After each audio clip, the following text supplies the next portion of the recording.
ನಮಸ್ಕಾರ ರೀ ಎಲ್ಲರಿಗೂ ತನ್ವೀಸ್ ಕಿಚನ್ಗೆ ಎಲ್ಲರಿಗೂ ಸ್ವಾಗತ.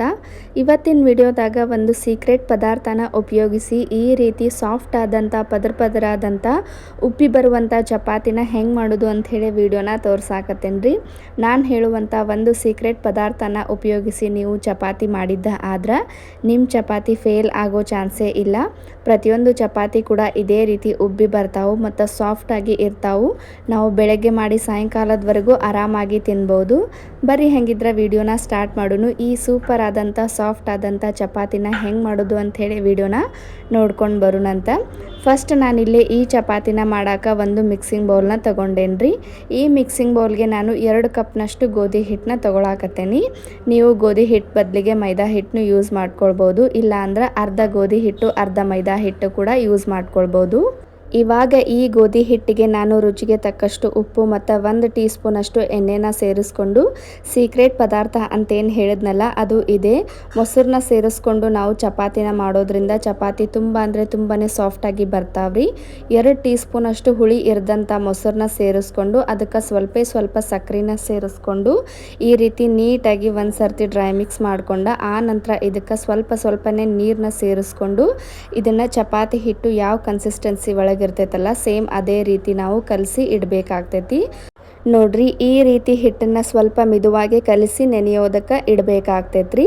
ಇವಾಗ ಇದಕ್ಕೆ ನಾನು ಮೇಲೆ ಸ್ವಲ್ಪ ಅಡುಗೆ ಎಣ್ಣೆನ ಸ್ಪ್ರೆಡ್ ಮಾಡಿಕೊಂಡು ಇದನ್ನು ಒಂದು ಮುಚ್ಚಳನ ಮುಚ್ಚಿ ಒಂದು 10 ನಿಮಿಷ ನೆನೆಯೋದಕ್ಕೆ ಇಡಾಕತ್ತೇನೆ. ಈ ಚಪಾತಿ ಜೊತೆ ನಾವು ಕಾಂಬಿನೇಷನ್ ಆಗಿ ಪಲ್ಯ ಅಥವಾ ಏನಾದರೂ ಸಾಂಬಾರು ಮಾಡ್ಕೊಳ್ಳೋತನ ಇದು ನೆನೆದ್ರೆ ಸಾಕು. ನೋಡ್ರಿ, ಇವಾಗ ನಾನಿಲ್ಲೇ 10 ನಿಮಿಷ ಬಿಟ್ಟು ನೋಡಾಕತ್ತೇನೆ. ಹಿಟ್ಟು ಪೂರ್ತಿಯಾಗಿ ನೆಂದೈತಿ. ಇನ್ನೊಂದು ಸರ್ತಿ ಇದನ್ನು ಕೈಯಿಂದ ಈ ರೀತಿ ನೀಟಾಗಿ ಮಿಕ್ಸ್ ಮಾಡ್ಕೊಳ್ಬೇಕು. ನೋಡ್ರಿ, ಹಿಟ್ಟು ಎಷ್ಟು ಸಾಫ್ಟಾಗಿ ಬಂದೈತೆ ಅಂಥೇಳಿ. ನಾವು ಮೊಸರನ್ನ ಯೂಸ್ ಮಾಡಿ ಈ ಹಿಟ್ಟನ್ನು ಕಲಿಸಿ ಇಟ್ಟಿರೋದ್ರಿಂದ ಇದು ತುಂಬ ಅಂದರೆ ತುಂಬಾ ಸಾಫ್ಟಾಗಿ ಬರ್ತೈತಿ. ಮತ್ತು ಚಪಾತಿನೂ ಅಷ್ಟೇ, ನಾವು ಬೆಳಗ್ಗೆ ಮಾಡಿ ಸಾಯಂಕಾಲದವರೆಗೂ ಆರಾಮಾಗಿ ತಿನ್ಬೋದು, ಅಷ್ಟು ಸಾಫ್ಟಾಗಿ ಇರ್ತಾವ್ರಿ. ನೋಡ್ರಿ, ಇವಾಗ ನಾನು ಇನ್ನೊಂದು ಸರ್ತಿ ಇದನ್ನು ಕೈಯಿಂದ ನೀಟಾಗಿ ಮಿಕ್ಸ್ ಮಾಡಿಕೊಂಡು ಇವಾಗ ನಾವು ಚಪಾತಿನ ಆರಾಮಾಗಿ ಮಾಡ್ಕೊಳ್ಬೋದು. ಇವಾಗ ನೋಡ್ರಿ, ನಾನು ಫಸ್ಟ್ ಈ ರೀತಿ 2 ದೊಡ್ಡ ಉಳ್ಳೆಗಳನ್ನಾಗಿ ಮಾಡ್ಕೊಳಕತ್ತೇನೆ. ಫಸ್ಟು ನಾವು ಉಳ್ಳೆನ ತಗೊಳ್ಳುವಾಗ ಒಂದು ಸ್ವಲ್ಪ ದೊಡ್ಡ ಸೈಜ್ ಒಳಗೆ ಉಳ್ಳೆನ ತಗೊಳ್ಬೇಕಾಗ್ತೈತಿ, ಅಂದ್ರೆ ಹಿಟ್ಟನ್ನು ಜಾಸ್ತಿಯಾಗಿ ಹಿಡಿಬೇಕು. ಈ ರೀತಿ ಒಂದು ಉಳ್ಳೆ ಒಳಗೆ ನಾವು ಆರಾಮಾಗಿ 5 ರಿಂದ 6 ಚಪಾತಿ ಅಥವಾ ಪರೋಟಾನ ಮಾಡ್ಕೊಳ್ಬೋದು.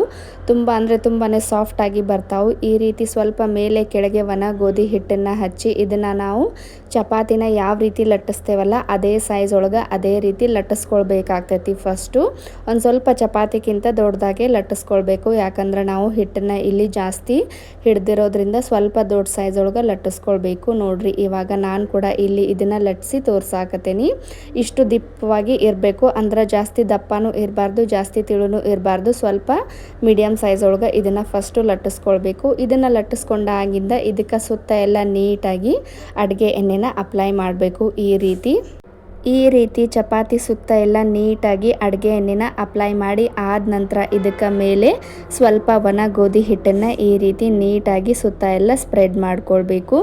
ಈ ರೀತಿ ಸ್ಪ್ರೆಡ್ ಮಾಡಿ ಆದ ನಂತರ ಇದನ್ನು ಫೋಲ್ಡ್ ಮಾಡ್ತಾ ಬರಬೇಕು. ನೋಡ್ರಿ, ಇವಾಗ ನಾನು ಯಾವ ರೀತಿ ಫೋಲ್ಡ್ ಮಾಡ್ತೇನೆ ಅಂಥೇಳಿ. ಸ್ವಲ್ಪ ಇದನ್ನು ಚಪಾತಿನ ಮೇಲಿನ ಪದರನ ತಗೊಂಡು ಈ ರೀತಿ ಫಸ್ಟು ಫೋಲ್ಡ್ ಮಾಡಬೇಕು. ಫೋಲ್ಡ್ ಮಾಡಿ ಆದ ನಂತರ ಇದಕ್ಕೆ ಮತ್ತೆ ಮೇಲೆ ಸ್ವಲ್ಪ ಒಣ ಗೋಧಿ ಹಿಟ್ಟನ್ನು ಸ್ಪ್ರೆಡ್ ಮಾಡಿ ಇದನ್ನು ಮತ್ತೆ ವಾಪಸ್ಸು ಫೋಲ್ಡ್ ಮಾಡ್ಕೊತ ಬರಬೇಕು. ಇದೇ ರೀತಿ ಸ್ವಲ್ಪ ಒಣ ಗೋಧಿ ಹಿಟ್ಟನ್ನು ಉದುರಿಸ್ತಾ ಇದನ್ನು ಪೂರ್ತಿಯಾಗಿ ಈ ರೀತಿ ಫೋಲ್ಡ್ ಮಾಡ್ತಾ ತೊಗೊಂಡು ಬರಬೇಕು. ನೋಡ್ರಿ, ಈ ರೀತಿ ಮಾಡೋದ್ರಿಂದ ಚಪಾತಿ ಅಥವಾ ಪರೋಟ ತುಂಬ ಅಂದರೆ ತುಂಬಾ ಸಾಫ್ಟಾಗಿ ಮತ್ತು ಲೇಯರ್ಸ್ಗಳಾಗಿ ಬರ್ತಾವ್ರಿ. 3 ರಿಂದ 4 ಲೇಯರ್ಸ್ಗಳಾಗಿ ಬರ್ತಾವೆ. ನಾವು ಲೇಯರ್ ಚಪಾತಿ ಹೆಂಗೆ ಮಾಡ್ತೇವಲ್ಲ ಸೇಮ್ ಅದೇ ರೀತಿ ಬರ್ತಾವೆ. ಮಕ್ಕಳ ಟಿಫಿನ್ ಬಾಕ್ಸಿಗಂತೂ ಇದು ಹೇಳಿ ಮಾಡಿಸಿದಂಥ ರೆಸಿಪಿ. ನೋಡ್ರಿ, ಪೂರ್ತಿಯಾಗಿ ಫೋಲ್ಡ್ ಮಾಡಿ ಆದ ನಂತರ ಇದನ್ನು ಒಂದು ಚಾಕು ತೊಗೊಂಡು ಈ ರೀತಿ ನೋಡ್ಕೊಂಡು ನಮ್ಗೆ ಯಾವ ಸೈಜ್ ಒಳಗೆ ಪರೋಟ ಅಥವಾ ಚಪಾತಿ ಬೇಕಲ್ಲ ಆ ಸೈಜ್ ಒಳಗೆ ಕಟ್ ಮಾಡ್ಕೊಳ್ಬೇಕು. ನೋಡ್ರಿ, ಇವಾಗ ನಾನು ಫಸ್ಟ್ ಹೇಳ್ದಂಗೆ ಒಂದು ಉಳ್ಳೆನ ನಾವು ಸ್ವಲ್ಪ ದೊಡ್ಡ ಸೈಜ್ ಒಳಗೆ ತೊಗೊಂಡ್ರೆ ಇದರಲ್ಲಿ 4 ರಿಂದ 5 ಅಥವಾ ಚಪಾತಿ ಆಗ್ತಾವೆ. ನೋಡ್ರಿ, ಎಷ್ಟು ಲೇಯರ್ಸ್ಗಳಾಗಿ ಎಷ್ಟು ಪರ್ಫೆಕ್ಟಾಗಿ ಕಾಣಿಸತೈತೆ ಅಂಥೇಳಿ. ಒಂದು 3 ರಿಂದ 4 ಲೇಯರ್ಸ್ಗಳಾಗಿ ಕಾಣೋದ್ರಿಂದ ಇದು ಪದರಾಗಿ ಬರ್ತಾವ್ರಿ. ಈ ರೀತಿ ನಾವು ಒಂದೇ ಸರ್ತಿ ಎಲ್ಲನೂ ನೀಟಾಗಿ ರೆಡಿ ಮಾಡಿ ಇಟ್ಕೊಂಡಾದ ನಂತರ ಇದನ್ನು ಒಂದು ಚಪಾತಿ ಲೇಯರ್ನ ತೊಗೊಂಡು ನಾನಿಲ್ಲೇ ಸ್ವಲ್ಪ ಮೇಲೆ ಕೆಳಗೆ ಒಣ ಗೋಧಿ ಹಿಟ್ಟನ್ನು ಹಚ್ಚಿ ಇದನ್ನು ಮತ್ತು ನಮ್ಗೆ ಯಾವ ಸೈಜ್ ಒಳಗೆ ಪರೋಟ ಬೇಕಲ್ಲ ಆ ಸೈಜ್ ಒಳಗೆ ಲಟ್ಟಿಸ್ಕೊಳ್ಬೇಕು. ಸ್ವಲ್ಪ ಇದು ದಪ್ಪವಾಗೇ ಇರಬೇಕು, ಜಾಸ್ತಿ ತಿಳು ಮಾಡ್ಕೊಳಕ್ಕೆ ಹೋಗಬೇಡ್ರಿ. ನೋಡಿರಿ ಇಲ್ಲೇ ನಾನು ಕೂಡ ಈ ಸೈಜ್ ಒಳಗೆ ಇದನ್ನು ಲಟ್ಟಿಸ್ಕೊಳಕತ್ತೀನಿ. ಚಿಕ್ಕ ಮಕ್ಕಳಿಗಂತೂ ಈ ರೀತಿ ಮಾಡಿಕೊಟ್ರೆ ತುಂಬ ಅಂದರೆ ತುಂಬಾ ಇಷ್ಟಪಟ್ಟು ತಿಂತಾರೆ. ಮತ್ತು ಅವರ ಟಿಫಿನ್ ಬಾಕ್ಸಿಗಂತೂ ಇದು ಮಾಡಿಸಿದಂಥ ರೆಸಿಪಿ. ಯಾಕಂದ್ರೆ ನಾವು ಎಷ್ಟೊತ್ತಿಟ್ರು ಇವು ಮೆತ್ತಗೆ ಹಂಗೆ ಉಳಿತಾವು, ಸ್ವಲ್ಪ ಕೂಡ ಬಿರ್ಸಾಗೋದಿಲ್ಲ.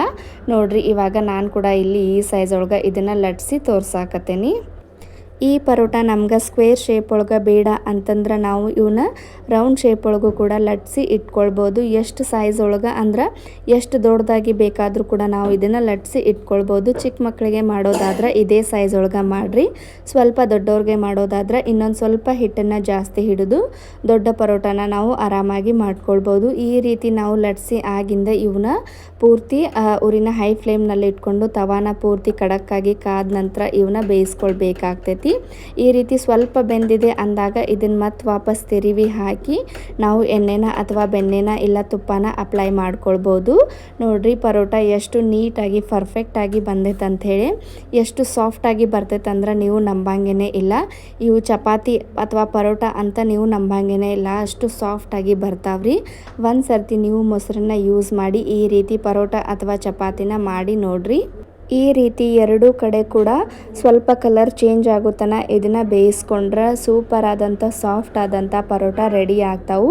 ಬೆಳಗಿನ ನಾಷ್ಟಕ್ಕಾಗಿರ್ಬೋದು ಇಲ್ಲ ಮಕ್ಕಳ ಟಿಫಿನ್ ಬಾಕ್ಸಿಗಾಗಿರ್ಬೋದು ಇದು ಇನ್ಸ್ಟಂಟಾಗಿ ಮಾಡ್ಕೊಳ್ಬೋದಾದಂಥ ಒಂದು ಸೂಪರ್ ಆದಂಥ ರೆಸಿಪಿ ಅಂತಲೇ ಹೇಳ್ಬೋದು. ನೋಡ್ರಿ ಎಷ್ಟು ಸಾಫ್ಟಾಗಿ ಬಂದಾವಂಥೇಳಿ, ಮತ್ತು ಲೇಯರ್ಸ್ ನೋಡ್ರಿ ಯಾವ ರೀತಿ ತನ್ನಿಂದ ತಾನ ಬಿಡ್ತಾವಂತ ಹೇಳಿ. ಇದು ಸ್ವಲ್ಪ ಬಿಸಿ ಇರೋದ್ರಿಂದ ಅಷ್ಟು ಲೇಯರ್ಸ್ ಕಾಣ್ತಾ ಇಲ್ಲ, ಆದರೆ ಸ್ವಲ್ಪ ಇದು ಬಿಸಿ ಆರಿದ ನಂತರ ಲೇಯರ್ಸ್ ತಾನಾಗೆ ಬಿಚ್ತಾವು. ನೋಡ್ರಿ ಎಷ್ಟು ಸಾಫ್ಟಾಗಿ ಪರೋಟ ಬಂದೈತೆ ಅಂಥೇಳಿ. ಈ ರೀತಿ ಸ್ಕ್ವೇರ್ ಶೇಪ್ ಒಳಗೆ ಒಮ್ಮೆ ನೀವು ಪರೋಟನ ಮಾಡಿ ನೋಡ್ರಿ, ಖಂಡಿತ ಎಲ್ಲರಿಗೂ ಇಷ್ಟ ಆಗ್ತೈತಿ. ನೋಡ್ರಿ ಇಲ್ಲೇ ನಾನು ಇನ್ನೊಂದು ರೀತಿ ಈ ಪರೋಟ ಅಥವಾ ಚಪಾತಿನ ಮಾಡಿ ತೋರ್ಸಾಕತ್ತೇನಿ. ಈ ಚಪಾತಿನ ಮಾಡೋಕೆ ನಾವು ಚಪಾತಿನ ಯಾವ ಸೈಜ್ ಒಳಗೆ ಮಾಡ್ತೇವಲ್ಲ ಅಂದ್ರೆ ಹಿಟ್ಟನ್ನು ಎಷ್ಟು ಹಿಡಿತೇವಲ್ಲ ಅಷ್ಟು ಹಿಡಿದ್ರೆ ಸಾಕು, ಜಾಸ್ತಿ ಬೇಕಂತೇನಿಲ್ಲ. ನೋಡ್ರಿ ಇವಾಗ ಫಸ್ಟು ಇದನ್ನು ಚಿಕ್ಕದಾಗಿ ಅಂದ್ರೆ ಸ್ವಲ್ಪ ಸಣ್ಣ ಸೈಜ್ ಒಳಗೆ ಈ ಚಪಾತಿನ ಫಸ್ಟು ಲಟ್ಟಿಸ್ಕೊಳ್ಬೇಕು. ಈ ಸೈಜ್ ಒಳಗೆ ಲಟ್ಟಿಸಿ ಆದ ನಂತರ ಇದಕ್ಕೂ ಕೂಡ ಅಷ್ಟೇ ಸುತ್ತ ಎಲ್ಲ ನೀಟಾಗಿ ಅಡುಗೆ ಎಣ್ಣೆನ ಅಪ್ಲೈ ಮಾಡಬೇಕು. ಅಡುಗೆ ಎಣ್ಣೆನ ಅಪ್ಲೈ ಮಾಡಿ ಆದ ನಂತರ ಸ್ವಲ್ಪ ಇದಕ್ಕೂ ಕೂಡ ಸ್ವಲ್ಪ ಒಣ ಗೋಧಿ ಹಿಟ್ಟನ್ನು ಮೇಲೆ ನೀಟಾಗಿ ಸ್ಪ್ರೆಡ್ ಮಾಡಬೇಕು. ಈ ರೀತಿ ಸುತ್ತ ಎಲ್ಲ ನೀಟಾಗಿ ಒಣ ಗೋಧಿ ಹಿಟ್ಟನ್ನು ಸ್ಪ್ರೆಡ್ ಮಾಡಿ ಆದ ನಂತರ ಇದನ್ನು ಒಂದು ತುದಿಯಿಂದ ಇನ್ನೊಂದು ತುದಿ ತನಕ ಈ ರೀತಿ ಲಾಕ್ ಮಾಡ್ಕೊತನ ಹೋಗಬೇಕು. ನೋಡ್ರಿ ನಾನು ಯಾವ ರೀತಿ ಮಾಡಾಕತ್ತೇನೆ ಅಂತ ಹೇಳಿ, ನಾವು ಹೋಳಿಗೆ ಎಲ್ಲ ಮಾಡ್ತೇವಲ್ಲ ಅದೇ ಪ್ರೊಸೆಸ್ ಒಳಗೆ ಈ ಚಪಾತಿನೂ ಮಾಡಬೇಕಾಗ್ತೈತಿ. ಈ ರೀತಿ ಲಾಕ್ ಮಾಡಿ ಆದ ನಂತರ ಪೂರ್ತಿ ಇದನ್ನು ನೀಟಾಗಿ ಈ ರೀತಿ ಕೈಯಿಂದ ಪ್ರೆಸ್ ಮಾಡಿ ಇದನ್ನು ಕೂಡಿಸ್ಬೇಕು. ಕೂಡಿಸಿ ಆದ ನಂತರ ಇದಕ್ಕೆ ಸ್ವಲ್ಪ ಮೇಲೆ ಕೆಳಗೆ ಒಣ ಗೋಧಿ ಹಿಟ್ಟನ್ನು ಹಚ್ಚಿ ಇದನ್ನು ಮತ್ತು ನಾವು ಚಪಾತಿ ನಮ್ಗೆ ಯಾವ ಸೈಜ್ ಒಳಗೆ ಬೇಕಲ್ಲ ಆ ಸೈಜ್ ಒಳಗೆ ಲಟ್ಟಿಸ್ಕೊಳ್ಬೋದು.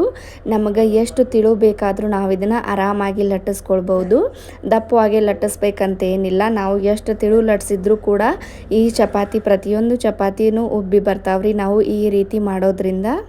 ನೋಡ್ರಿ ಇಲ್ಲಿ ನಾನು ಕೂಡ ಈ ಚಪಾತಿನ ಈ ಸೈಜ್ ಒಳಗೆ ಲಟ್ಟಿಸ್ಕೊಂಡೇನಿ, ಅಂದ್ರೆ ಜಾಸ್ತಿ ದಪ್ಪನೂ ಇಲ್ಲ ಜಾಸ್ತಿ ತಿಳುನೂ ಇಲ್ಲ. ಈ ರೀತಿ ಲಟ್ಟಿಸಿ ಆದ ನಂತರ ತವಾನ ಪೂರ್ತಿ ಕಡಕ್ಕಾಗಿ ಕಾದಿರಬೇಕು, ಆವಾಗ ಈ ಚಪಾತಿನ ನಾವು ಬೇಯಿಸ್ಕೊಳ್ಬೇಕಾಗ್ತೈತಿ. ಉರಿನ ಹೈ ಫ್ಲೇಮ್ನಲ್ಲಿ ಇಟ್ಕೊಂಡು ಫಸ್ಟು ಚಪಾತಿನ ಬೇಯಿಸ್ಕೊಳ್ಬೇಕು. ಸ್ವಲ್ಪ ಚಪಾತಿ ಬೆಂದಿದೆ ಅಂದಾಗ ಇದನ್ನು ಮತ್ತೆ ಒಂದು ಸ್ಪೂನ್ ತೊಗೊಂಡು ವಾಪಸ್ ತಿರುವಿ ಹಾಕಿ ನಾವು ಎಣ್ಣೆನ ಇಲ್ಲ ತುಪ್ಪನ ಅಪ್ಲೈ ಮಾಡ್ಬೋದು. ನೋಡ್ರಿ ಯಾವ ರೀತಿ ಚಪಾತಿ ಉಬ್ಬಿ ಬರಾಕತ್ತೈತೆ ಅಂಥೇಳಿ. ಪೂರಿಗೂ ಇದಕ್ಕೂ ಯಾವುದೇ ರೀತಿಯಾದಂಥ ವ್ಯತ್ಯಾಸ ಇರೋದಿಲ್ಲ. ಈ ಮೆಥಡ್ ಒಳಗೆ ನಾವು ಚಪಾತಿ ಮಾಡಿದ್ದ ಆದ್ರೆ ನಮ್ಮ ಚಪಾತಿ ಫೇಲ್ ಆಗೋ ಚಾನ್ಸೇ ಇಲ್ಲ, ಅಷ್ಟು ಪರ್ಫೆಕ್ಟಾಗಿ ಬರ್ತಾವ್ರಿ. ಪ್ರತಿಯೊಂದು ಚಪಾತಿ ಕೂಡ ಇದೇ ರೀತಿ ಉಬ್ಬಿ ಬರ್ತಾವು. ಈ ವಿಧಾನದಾಗ ಒಮ್ಮೆ ನೀವು ಚಪಾತಿ ಮಾಡಿ ನೋಡ್ರಿ, ನಿಮ್ಮ ಚಪಾತಿ ಫೇಲ್ ಆಗೋ ಚಾನ್ಸೇ ಇಲ್ಲ. ಪ್ರತಿಯೊಂದು ಚಪಾತಿ ಕೂಡ ಇದೇ ರೀತಿ ಉಬ್ಬಿ ಪರ್ಫೆಕ್ಟಾಗಿ ಬರ್ತಾವು. ಈ ರೀತಿ ಎರಡೂ ಕಡೆ ಕೂಡ ನಾವು ಕಲರ್ ಸ್ವಲ್ಪ ಚೇಂಜ್ ಆಗೋ ತನಕ ಇದನ್ನು ಬೇಯಿಸ್ಕೊಂಡ್ರೆ ಸೂಪರ್ ಆದಂಥ ಸಾಫ್ಟ್ ಆದಂಥ ಚಪಾತಿ ರೆಡಿ ಆಗ್ತಾವು. ಮತ್ತು ಇವು ಸ್ವಲ್ಪ ಕೂಡ ಅಂಟೋದಿಲ್ಲ, ಅಂದ್ರೆ ಪದರ ಆಗಿರುವ ಚಪಾತಿ ಅಂತಲೇ ಹೇಳ್ಬೋದು. ನೋಡ್ರಿ ಇವಾಗ ನಾನು ಕೂಡ ಇಲ್ಲಿ ಈ ಚಪಾತಿನ ಓಪನ್ ಮಾಡಿ ತೋರಿಸ್ತೇನೆ ಎಷ್ಟು ನೀಟಾಗಿ ಪರ್ಫೆಕ್ಟಾಗಿ ಚಪಾತಿ ಬಂದೈತೆ ಅಂತ ಹೇಳಿ. ಫಸ್ಟ್ ಟೈಮ್ ಚಪಾತಿ ಮಾಡೋರು ಕೂಡ ಈ ರೆಸಿಪಿನ ಆರಾಮಾಗಿ ಟ್ರೈ ಮಾಡ್ಬೋದು. ಕಣ್ಣು ಮುಚ್ಕೊಂಡು ನೋಡ್ರಿ ಪದರು ಯಾವ ರೀತಿ ಓಪನ್ ಆಗತ್ತದ ಅಂಥೇಳಿ ಸ್ವಲ್ಪ ಕೂಡ ಅಂಟ್ತಾ ಇಲ್ಲ. ಪ್ರತಿಯೊಂದು ಚಪಾತಿ ಕೂಡ ಇದೇ ರೀತಿ ಬರ್ತಾವ್ರಿ ಪದರಾಗಿ. ಈ ರೆಸಿಪಿ ನಿಮ್ಗೆ ಸ್ವಲ್ಪನಾದರೂ ಇಷ್ಟ ಆಗಿದ್ರೆ ಅಥವಾ ನಮ್ಮ ಚಾನಲ್ಗೆ ಯಾರಾದರೂ ಫಸ್ಟ್ ಟೈಮ್ ವಿಸಿಟ್ ಮಾಡಿದ್ರೆ ಚಾನಲ್ನ ಸಬ್ಸ್ಕ್ರೈಬ್ ಮಾಡ್ಕೊರಿ. ಹಂಗೆ ನಿಮ್ಗೆ ಈ ರೆಸಿಪಿ ಇಷ್ಟ ಆದ್ರೆ ಒಂದು ಲೈಕ್ ಕೊಡೋದನ್ನು ಮಾತ್ರ ಮರಿಬೇಡ್ರಿ. ನೋಡ್ರಿ ಯಾವ ರೀತಿ ಈ ಪರೋಟ ಬಂದಾವಂತ ಹೇಳಿ ಲೇಯರ್ಸ್ ಆಗಿ ಬರ್ತಾವು. ಪ್ರತಿಯೊಂದು ಪರೋಟ ಕೂಡ ಇದೇ ರೀತಿ ಸಾಫ್ಟಾಗಿ ಬರ್ತಾವ್ರಿ. ಹೂವಿನಷ್ಟು ಸಾಫ್ಟ್ ಆದ ಪರೋಟ ಅಂದರೂ ತಪ್ಪಾಗೋದಿಲ್ಲ. ನೋಡ್ರಿ ಯಾವ ರೀತಿ ಸಾಫ್ಟಾಗಿ ಈ ಪರೋಟ ಬಂದಾವಂಥೇಳಿ ಇದೇ ರೀತಿ ವೀಡಿಯೋಸ್ನ ನೋಡ್ಕೊತ ಇರ್ರಿ. ಮತ್ತು ಮುಂದಿನ ವೀಡಿಯೋದಾಗ ಇನ್ನೊಂದು ಸೂಪರ್ ಆಗಿರೋ ರೆಸಿಪಿ ಜೊತೆ ಸಿಗೋಣ್ರಿ. ಎಲ್ಲರಿಗೂ ಟೇಕ್ ಕೇರ್ ಆಫ್ ಆಲ್. ಬಾಯ್ ರೀ.